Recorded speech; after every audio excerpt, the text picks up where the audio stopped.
Salam sejahtera Malaysia. Denyut nadi suara rakyat bergema di channel ini. Terima kasih kerana bersama-sama di channel ini untuk mendapatkan berita-berita terkini. Bagi anda yang baru, jangan lupa tekan butang subscribe, like dan share. Malaysia kita punya, kita jaga sama-sama. Salam sejahtera Malaysia, denyut nadi suara rakyat bergema di channel ini. Baru saja diterima, disahkan Anak Tun Mahathir. Anak Tun Mahathir disiasat dan diberikan masa 30 hari saja. Kalau tidak, mungkin juga dia bakal juga akan menerima nasib yang sama seperti Tun Daim Zainuddin, yang harta berbilion disita. Jadi tuan-tuan dan puan-puan yang dihormati sekalian, disahkan, sudah pun kita mendapat perkabaran sahih bahawa disahkan Anak Tun Mahathir.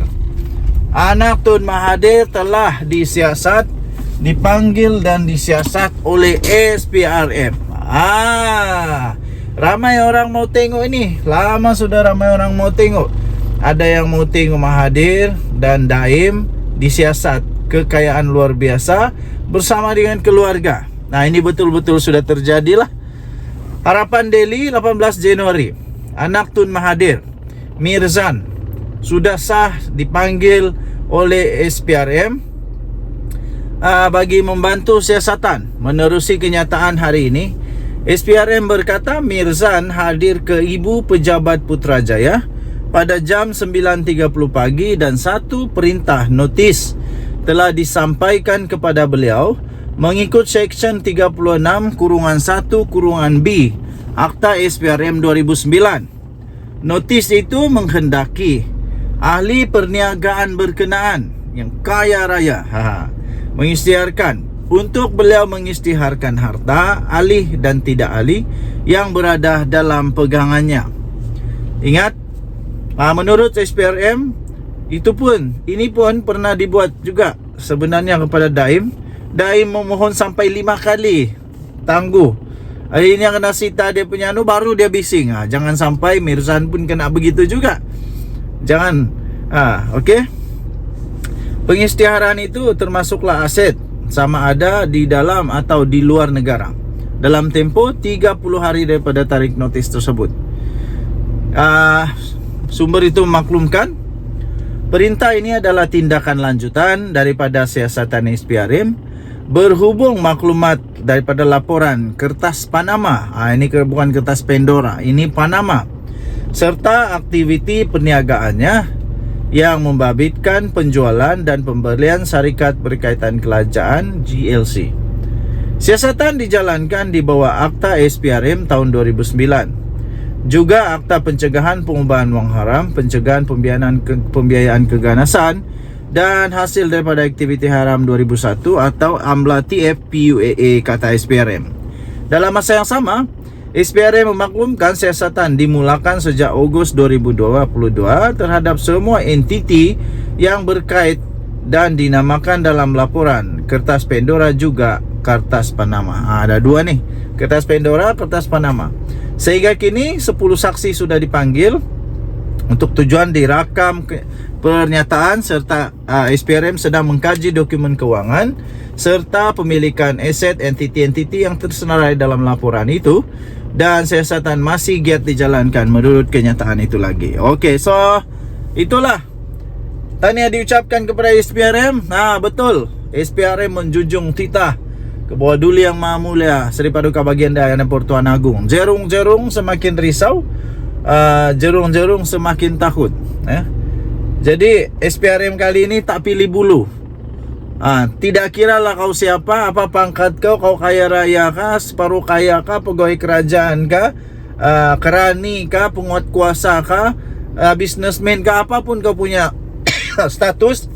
Kalau kau pernah buat rasuah, pernah pengubahan wang haram, penyelewengan atau apa saja yang salah di sisi undang-undang negara Malaysia, berhati-hatilah, sebab SPRM sekarang terbaik. Salut kepada Perdana Menteri juga terbaik. Denyut nadi suara rakyat bergema di channel ini. Bye-bye. Salam sejahtera Malaysia, denyut nadi suara rakyat bergema di channel ini. Tuan-tuan dan puan-puan yang dihormati sekalian, pembuka bicara, apa yang perlu dikata lagi? Hanya satu kot, padan muka. Perpaduan negara Malaysia jangan cuba-cuba untuk dipermain-mainkan.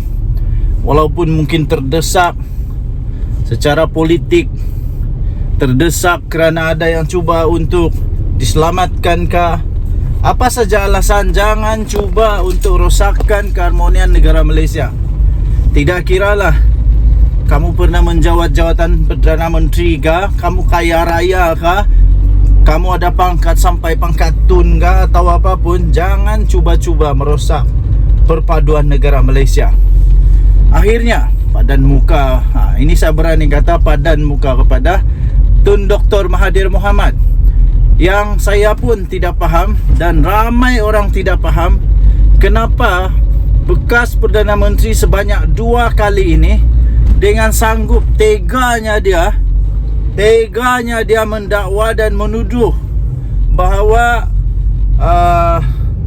masyarakat India di Malaysia tidak sepenuhnya setia kepada negara Malaysia, hanya kerana mereka masih mengamalkan budaya, masih mengamalkan bahasa India. Jadi itu tidak adil. Kerana itu AMK telah membuat laporan polis berhubung dengan isu kenyataan Dr. M terhadap kaum India. Saya amat setuju dengan apa yang dilakukan oleh AMK ni, yang membuat laporan polis. Saya fikir akan ada ramai lagi yang akan tampil membuat laporan supaya Mahathir diambil keterangan. Sekurang-kurangnya orang tidak sewenang-wenangnya untuk melakukan apa yang dilakukan oleh Tun Mahathir ini. Angkatan Muda Keadilan hari ini telah membuat laporan polis berhubung kenyataan bekas Perdana Menteri Tun Dr. Mahathir Mohamad bahawa masyarakat India di Malaysia masih tidak setia sepenuhnya kepada negara. How dare you Tun Mahathir untuk kata begini? Laporan itu dibuat oleh ahli majlis kepimpinan AMK Pusat, iaitu M. Sathasivam di Balai Polis Travers di Kuala Lumpur. Sathasivam tiba di Balai Polis itu pada 5 petang dan selesai kira-kira sejam kemudian. Tahniah diucapkan kepada AMK Keadilan ini yang telah melaksanakan apa yang sepatutnya.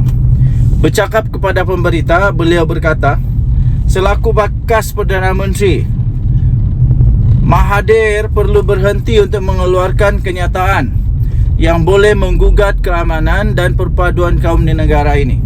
Saya amat setuju.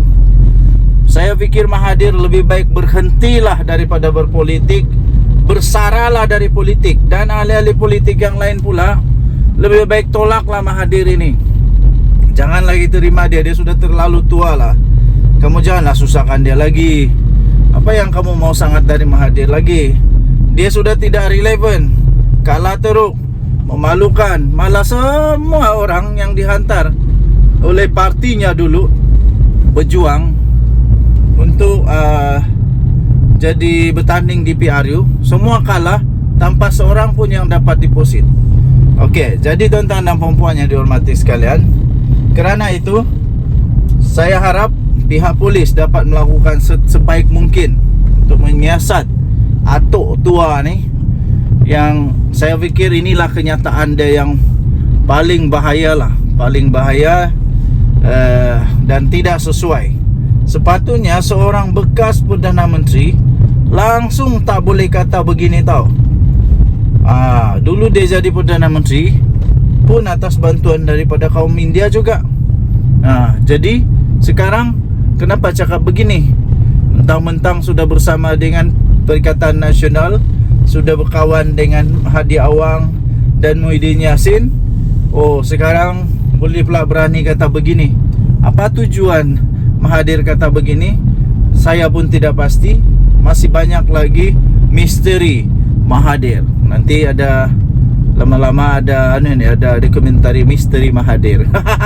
Dan yang di Suara Rakyat bergema di channel ini. Bye bye.